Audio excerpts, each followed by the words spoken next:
perfect car which is perfectly fast and handles perfectly is fun for a few laps. However, a perfect car is not rewarding. A perfect car kinda gets old fast. When we drive, we want to find the limits and boundaries.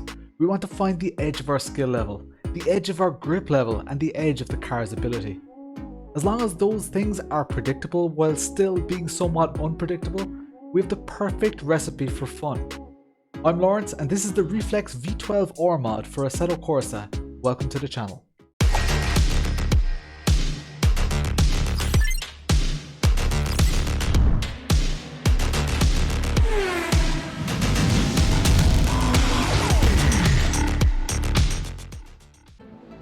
Introduction. On the left you'll see all the sections in this video. I've put timestamped links to each section in the description below.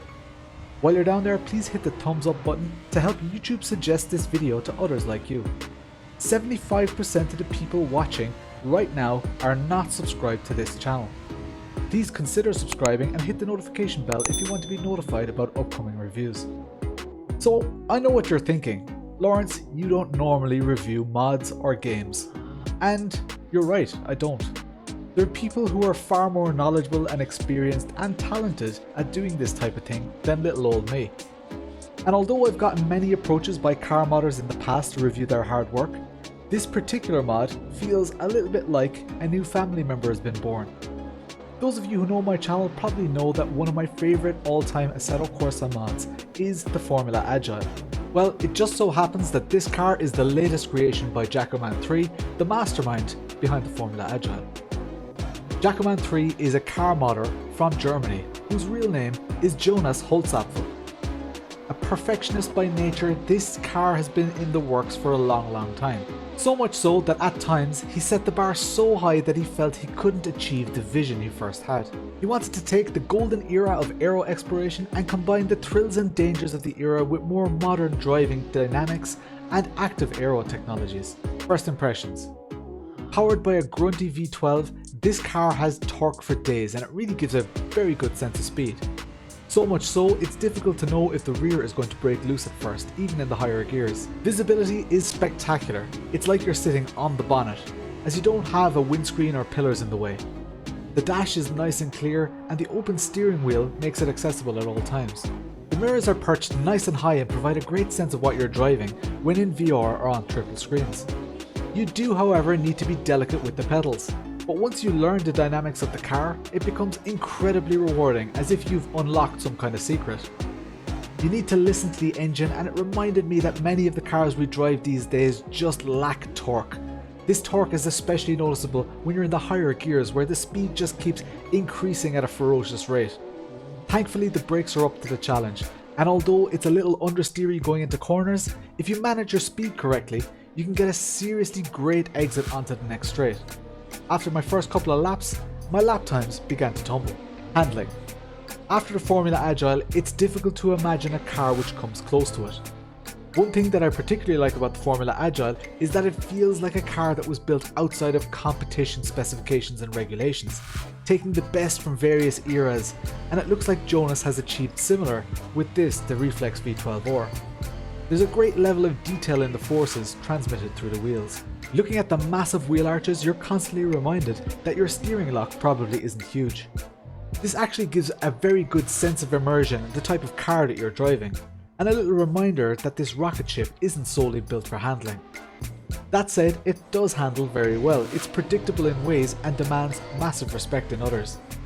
After spending some time with it, it's very clear that there's plenty of adjustment in the setup, which is one thing I loved about the Formula Agile. You could really mold it to your driving style. A few clicks on the front aero dramatically improves turn-in, but demands even more care when applying the throttle. This car is constantly trying to kill you. Price. This is one of the main reasons I'm so excited about this mod. It is 100% free. I can't imagine the hours and hours that have gone into it, but if like me, you see the value of what we're getting here, I'd suggest buying Jonas a coffee with his donation link, which I've put in the description below. They say nothing in life is free, but this is an exception to that rule. These mods are Kunos quality and should be treated as such. Don't get me wrong, I'm aware that this car challenges the laws of physics and I've never driven anything remotely like this in real life, but that's not really the point here. The amount of fun this mod gives is phenomenal. It's such a pleasant experience, and it's not hidden behind a paywall. This is not just another mod, it is a piece of joy that's being given to us for free. Someone's time is being given to us for free during a time that we all need and appreciate it most. Final thought. It's safe to say that I like this mod. I've only spent a few hours with it so far, but I'm falling in love with it. Some of you may be thinking, well, how is this different to the Radical SR3? And the Radical SR3 is one of my favourite ever Assetto Corsa mods, but it's actually very different. For starters, Jonas took a bit of creative license here. It's a V12, it handles quite differently. The Radical SR3 is a cracking mod, one of my favourite mods ever. Try them both side by side and you'll see they're actually very, very different. This mod isn't based on a real car. Well, that's a little bit of a lie. Jonas did draw some inspiration. His main inspiration was the BMW V12 LMR, which was a Le Mans car in 1999. This mod is a little bit more blocky and not as beautiful as the LMR.